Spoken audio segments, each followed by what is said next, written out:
Let's hear from an unfunny comedian about the situation in this country right now. Oh, I got one for you. Seth Meyers. Play clip 4. Like any would-be dictator, Trump doesn't care about the public health response to the pandemic or preventing the deaths of hundreds of thousands of Americans unless it benefits him personally. That's why he hawked one miracle cure after another, touted by cable pundits and a pillow salesman and a doctor who believes in demon sperm. It doesn't matter that they're crazy or incompetent, just that they praised him. Doesn't care about preventing deaths unless it benefits him. This is a common line. It's not just Seth Meyers. Many people will say this. Many people will make this claim on the left. It's stupid. It's not a thing that intelligent people could say. It's not a thing that emotionally healthy people could believe is true. Because, of course, preventing deaths, just take their premise and work through it. Preventing deaths dramatically benefits the president of the United States. They've created this fiction where unless the president directly makes money off of something, and I guess that's the only thing that benefits him, unless the president's making money off of something, he doesn't care. He's the president, and he was a billionaire before he became president. What are they talking about? If he's all about power, if he's all about staying in office, this is what I tried to explain to the libs at Bill Maher that I mentioned before. Even if you think the president is morally sociopathic, which I do not. I actually think he's a good guy, but let's put that aside. Even if you thought that was true, saving your people from this virus enormously benefits your election prospects, benefits your power.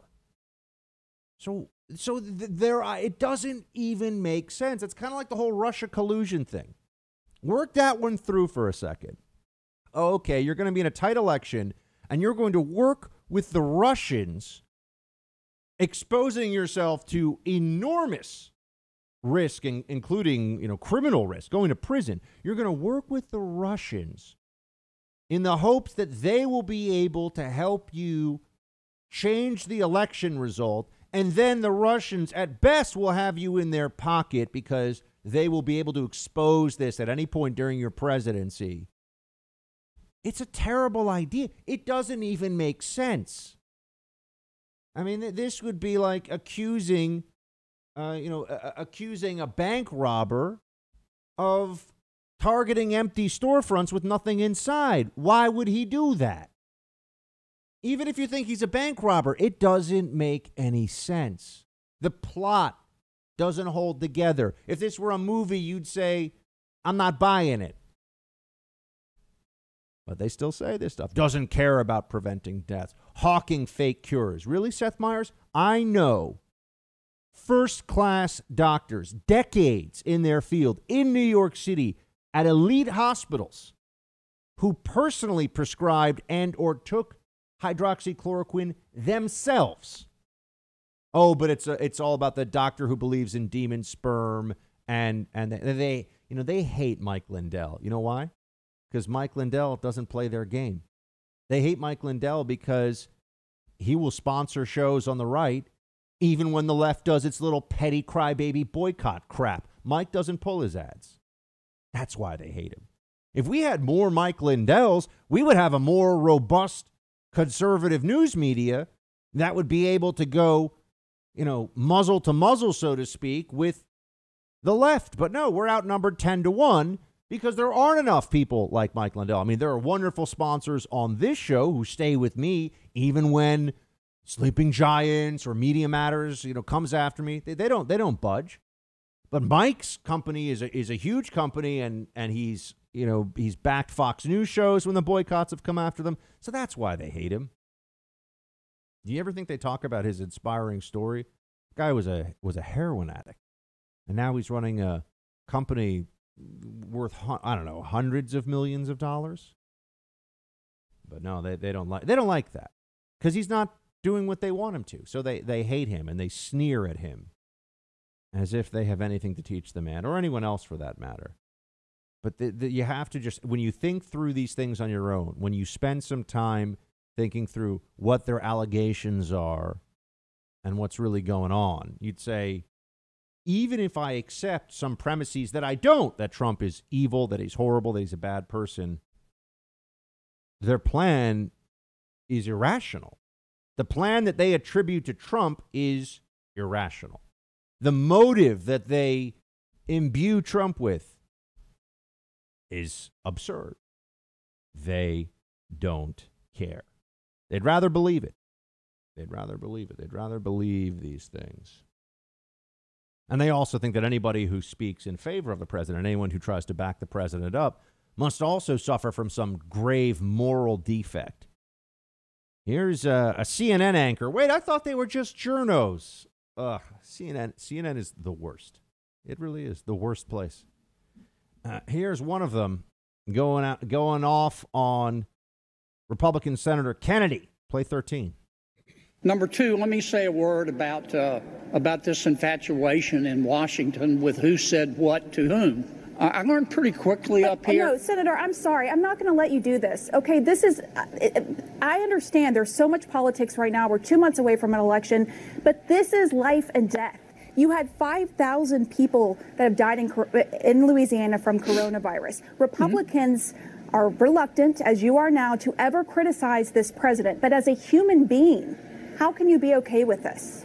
Well, if I could finish my answer. I have learned in Washington, D.C., I'm sort of existential or Sartrean about Washington, D.C.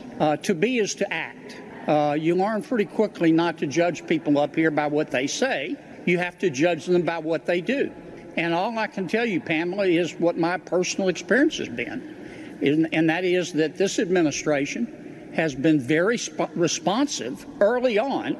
We were the first ones hit after New York, both to the coronavirus and to the damage that we've done to our economy. Now, I understand some people disagree with that, but that's honestly my experience. Why, you moral monster, won't you play the game that we insist you play at CNN? Care about lives, you should trash Trump. Because that's all they do at CNN all day long. It's unhealthy. It's unhealthy, this fixation. It really is like OCD, obsessive compulsive disorder, rumination all around Donald Trump. That's why the libs are suffering from what you'd have to see as a mental illness. There's something wrong with them. Trump derangement syndrome. We should actually clinically designate this. We should have people study this. It's just not that interesting. Okay? The president hasn't ruined all the lives of all these Democrats. The COVID virus has gone all over the world. People have had it all over the world. It's killed more people per capita in many large industrial countries compared to the United States. So this isn't, not everyone here has died from COVID, despite what the libs want to believe, because Donald Trump is so evil and mean and bad. But they won't see what is reasonable. They won't see what's true. I don't know if they even can. It feels like there's some misfiring of the synapses inside their cortex. You know, it feels like there's something going on that's just not adding up for them. And that, in that sense, I do worry. I do have concerns about whether the left is emotionally healthy enough to withstand. I mean, they're not going to take it gracefully. They're going to try to cheat. They might even try a coup of some kind. They've already tried soft coup attempts against the president.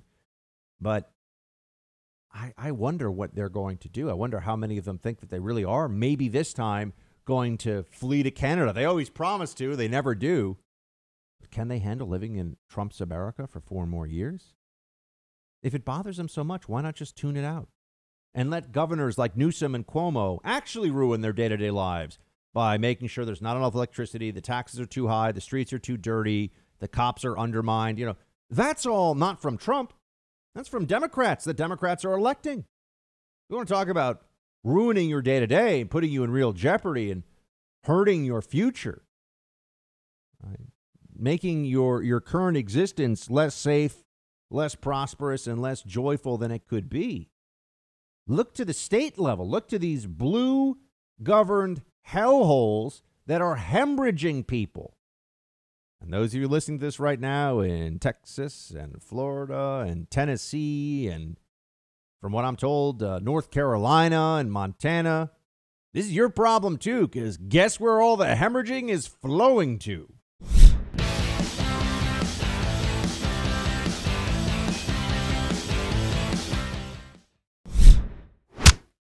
The Sturgis motorcycle rally was a super spreader event, they say.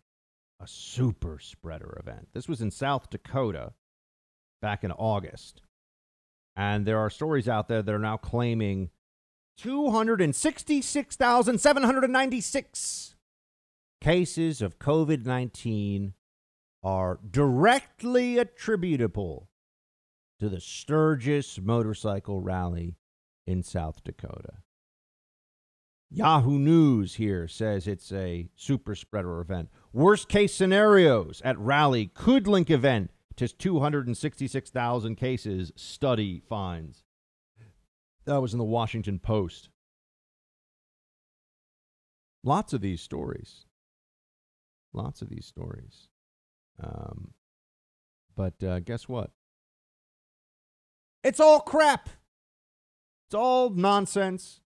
It's a bunch of economists, libs, who got together and figured, well, let's just assume that anywhere where these people traveled, where there was more COVID, areas where there was more COVID, not individual infections that they can actually trace, just, if you went back to such and such a place and then there were more COVID infections happening there, they just added it all up.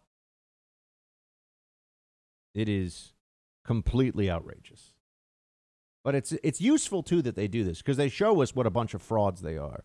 The libs in the expert class, in this case, economists, who if you want to find out something that's useless, ask an economist a question. $12.2 billion, they say it costs in public health. So this motorcycle rally, which, it's motorcycles, I'm assuming it's mostly outdoors, this caused enormous damage. But it didn't. And in fact, even some libs have had to admit, yeah, we're not going to be able to make this one stick. We're not going to be able to continue with this one. They'd like, this is back in August 7th, and they're saying that because of all these attendees, a working paper by economist Deval Dave and his colleagues says that this led to 266,796 new cases. First of all, the specificity of that number on its face is laughable. They have no idea how many cases. There's no way they could trace this. But they claim it was a staggering 19% of these cases over a 4-week period after the event. And as I said, it cost $12 billion based on the estimate of treating a COVID patient. Okay. A lot of social media naming and blaming over this one, right? A lot of libs saying, see, those big, smelly, evil motorcycle Trump supporter men were just spreading the COVID. They were probably drinking their beer and waving their American flags on their Harley Davidsons and just spitting COVID at each other like barbarians. That's pretty much what the libs are saying. That's pretty much their view of all of this. But there's a big problem with it. It is really hard, basically impossible, to accurately model the spread of this virus when, first of all, most people only spread it to one person. And if you spread it to more than one person, that's a very high R number when they look at transmissions of this. If they could that accurately describe it, well, tell me how many people in America got infected because of Chinese nationals arriving here. Do we have a number for that? No, we don't have a number. We have no idea. They also don't account for things like school reopening. They also don't account. Look, they account for basically nothing. Nothing going on here. Even Slate, which is left wing, says it relies on strong assumptions that rarely hold in the real world. For one thing, there are many other differences between counties full of bike rally fans versus those with none, and therein lies the challenge of creating a good counterfactual for the implied experiment. How to compare trends in counties that are different on many geographic, social, and economic dimensions. The parallel trends assumption assumes that every county was on a similar trajectory, and the only difference was the number of attendees sent to the Sturgis rally. When this parallel trends assumption is violated, the resulting estimates are not just off by a little, they can be completely wrong. The burden of proof for these assumptions is very high. More critically, the paper assumes the noise in COVID-19 cases from different counties averages out over time, and thus comparing the trends is valid. We all probably know by now that epidemic curves are not predictable and are heavily dependent on the luck of floating wildfire embers, so to speak. This approach may work for changes in the uptake of state benefits or other outcomes traditionally analyzed by difference in difference designs, but not for the outcomes that are serially correlated like wildfires or epidemics. Thus, this idea that even if the parallel trends assumption held, differences in COVID-19 cases across counties are fully attributable to the rally, it's a strong ask. The reality is that somewhere between 0 and 450,000 infections may have resulted, but that's not a good headline. End quote. Yeah, this is a giant guess from a bunch of economists. They don't know crap. And to say that they're assumptions, I mean, this is just plugging, this is garbage in, garbage out. Plugging in a bunch of numbers. They plug in, okay, there are all these attendees, and oh gosh, look, in the whole area around North Dakota, there's been a whole lot of COVID cases in the month after this. Well, was it at the beginning of a surge in cases in the state anyway? I mean, to call this sloppy analysis is an insult to sloppiness. And everybody at some level kind of knows it, but it was too delicious for the media to ask any questions. They say, oh, we're just reporting on it, man. It's just a study. Yeah. Absolute crap. Absolute nonsense. But it was reported by the largest news outlets in the country. Why is that? And then there's the other part of this, too. Oh, so the Sturgis rally can spread COVID, but BLM protests can't, huh? Did these economists run their model on the BLM protests that have been going on for months all across the country? No, they didn't. Why is that? Oh, gosh, I don't know. Maybe because they're a bunch of libs luxuriating in confirmation bias. Unbelievable.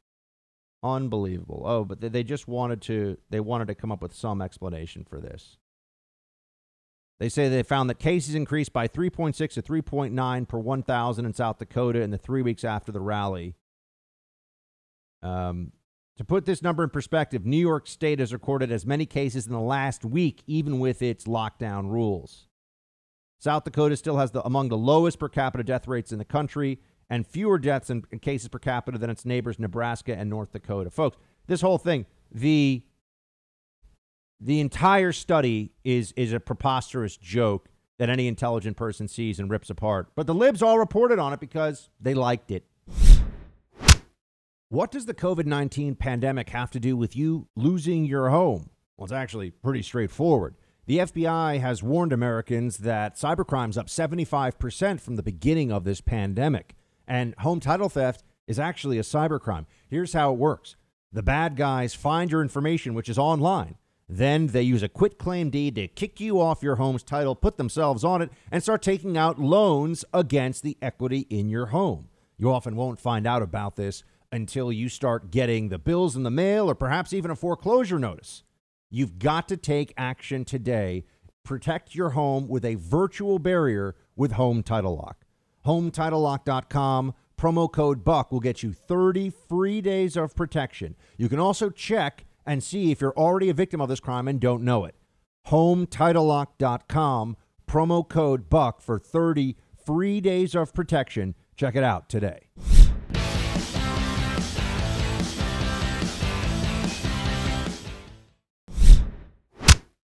Cancel Netflix. It's trending on social media. It's become a major national conversation. What did Netflix do? For most of us, it's been what we watch while we stuff all kinds of chicken tenders and mac and cheese and ice cream to excess in our mouths during this COVID pandemic. But they make all kinds of programming decisions, and sometimes those decisions, well, to call it inexplicable might be far too generous. Other words you could certainly use. Tiana Lowe is with us now to discuss. She is a commentary writer at the Washington Examiner. Tina, thanks for joining. What is Cuties on Netflix, and why is everyone on the right, at least, including me, shocked? So I watched Cuties so that you all don't have to. And fuck, what I can tell you is I currently need a lobotomy and a Xanax. It was easily the most disgusting piece of pop culture I have ever seen. What is it? Folks don't even necessarily know. Tell them. What are you seeing? So it won the Best Director award at Sundance. It's a French film directed and written and about a French Muslim girl of Senegalese origin. And it is the sort of French godless leftist dichotomy of a hyper-sacred religious extremist form of sexism, and then also a secular anti-religious form of sexism. It is about this girl group. They're all 11-year-old girls, prepubescent girls, who form a dance team. But it's not ballet. This is not jazz. This is the kind of twerking and outfits that would not look out of place in a Cardi B music video. And basically the plot is that religion is bad and sexist, and that it's empowering to be 11 dancing sexually for adults. Now, it's all over social media, so if you go on now on Twitter, for example, for the folks listening, you'll probably see some of these clips.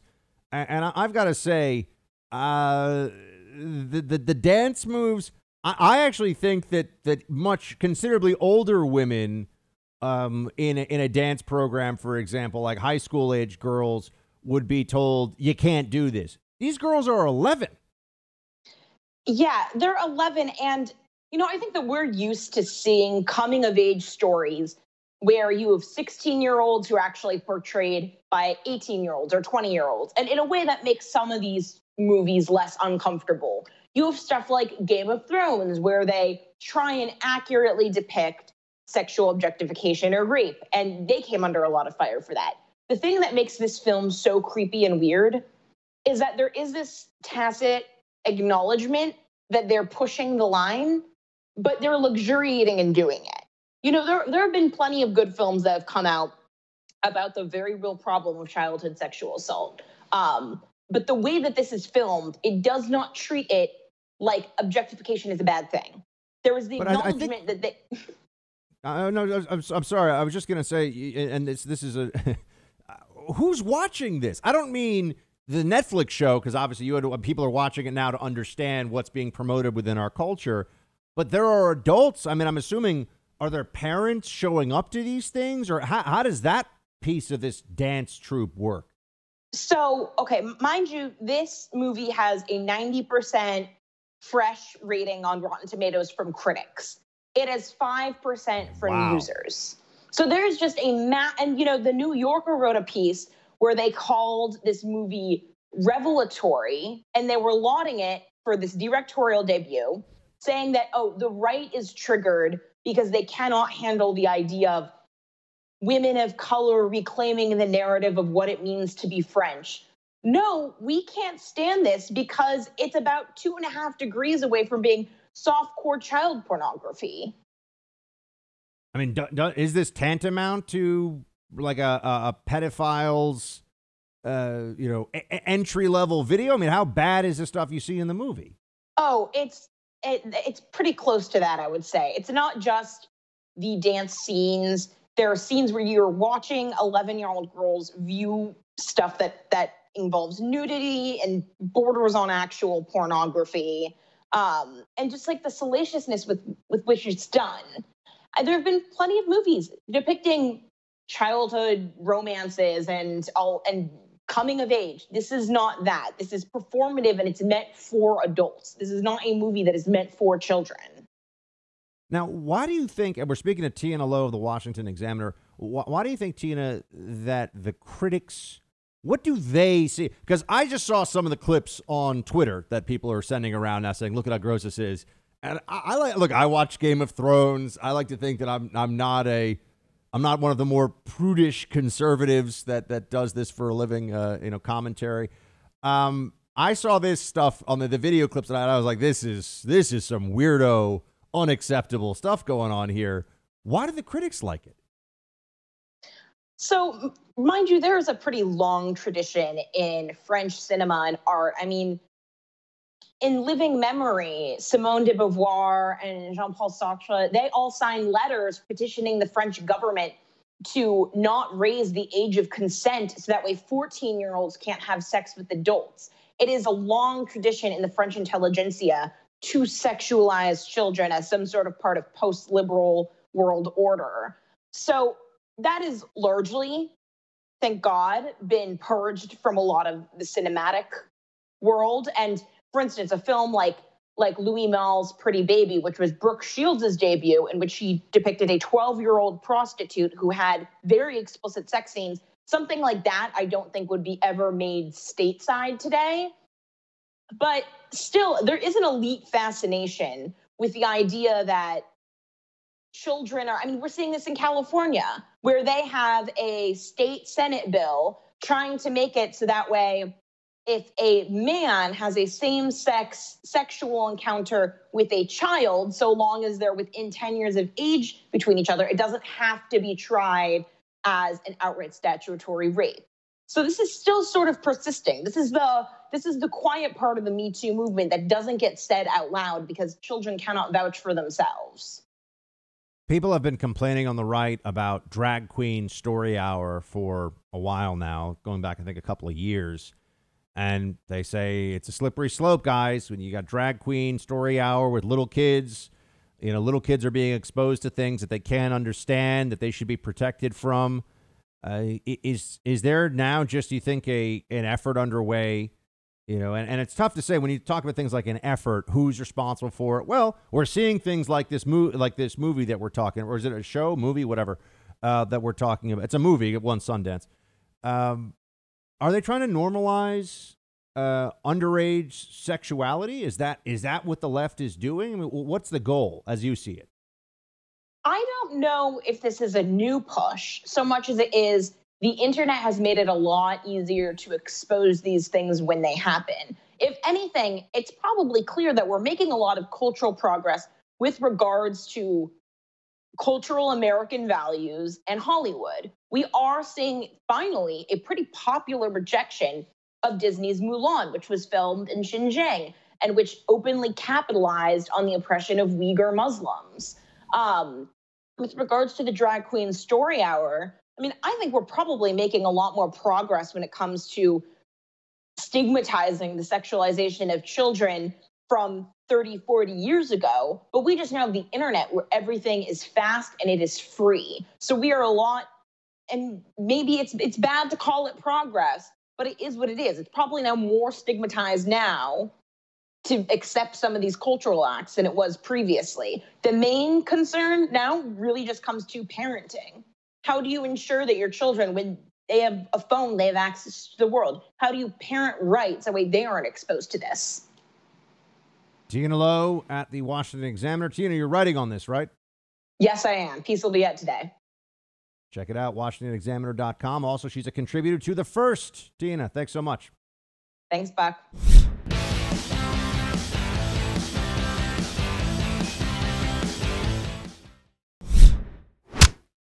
Why would Portland ban facial recognition?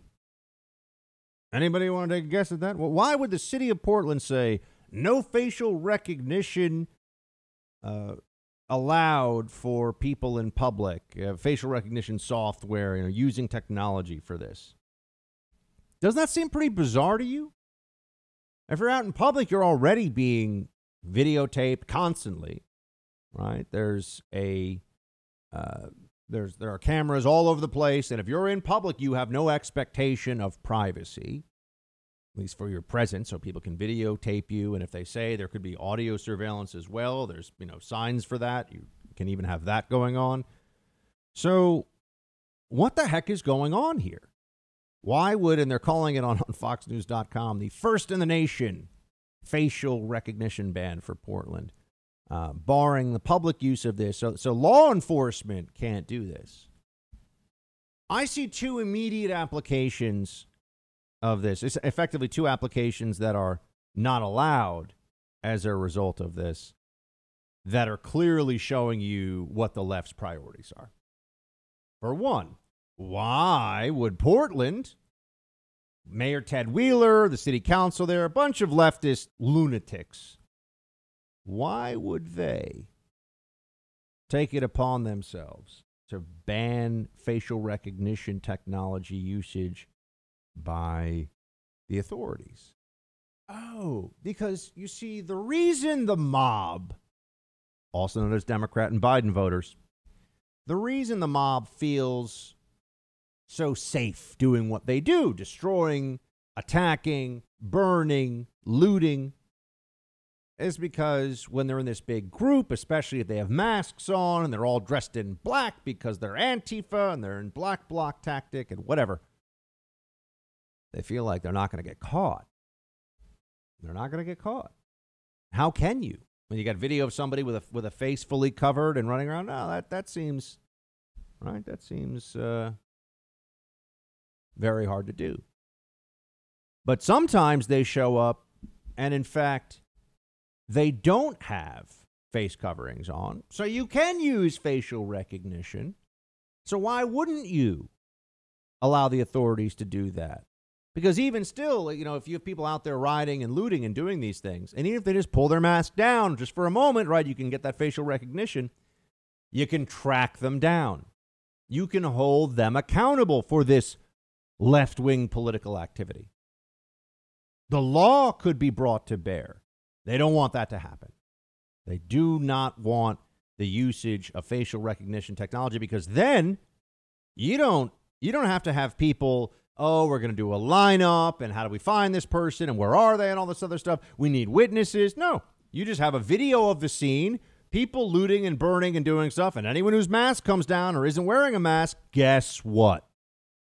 You run them through your database. If they've been arrested before, bingo!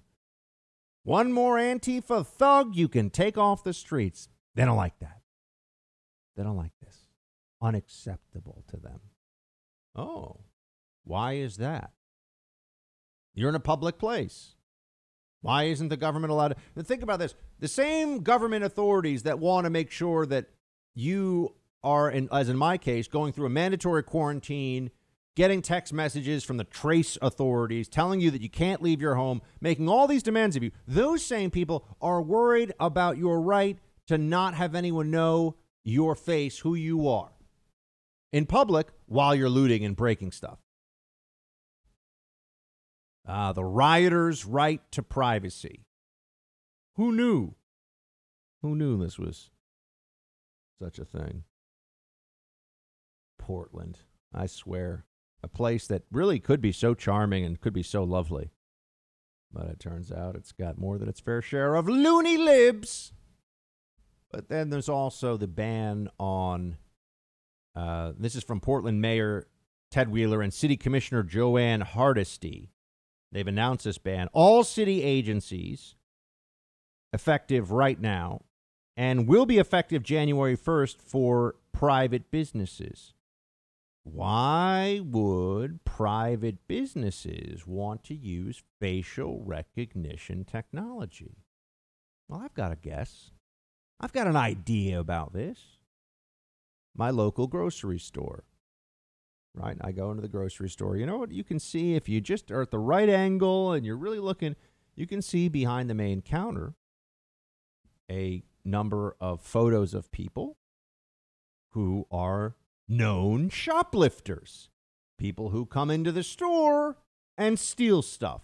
I'm sure you've seen this in other stores as well.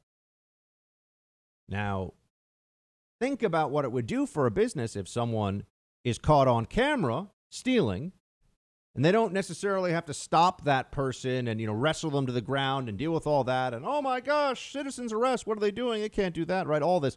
You have to deal with that. But at least then the next time the person comes in, you could get an alert on your system that you have a shoplifter. And that changes the dynamic a lot, doesn't it? Or even better.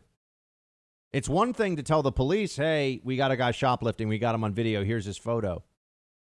Remember, the police can't use facial recognition either. But it's another thing to say, hey, we ran this person in our software. This is the individual, according to our software, who stole from us today. Here's their name. You can find their address and all the rest of it, right? Or we have a match even. We don't know the name, but we have a match to the person who stole a week ago. And then the police can start to... They don't want accountability for this. You see, they're on the side of criminality once again. The left has developed a very clear sympathy for criminal behavior, for breaking the laws, for predatory acts against our fellow Americans by people that think that the rules don't apply to them. I can't even go into the drugstore in my corner and get any product that's worthwhile. It feels like, anything. If I want laundry detergent, if I want chocolate, I'm not kidding you, chocolate. It's under lock and key in the store. I have to get someone to come over and open it up so I can get my, Lindt chocolate squares. If I want razor blades, if I want any number of medicine, lock and key. They don't put the paper towel under lock and key yet. Or there's some things that are bulky and not worth stealing in the same way, I guess. But think about what it would mean if everybody who comes in there knows if you steal, they're going to have your face on the system, and they'll know if you come back. Portland doesn't want that.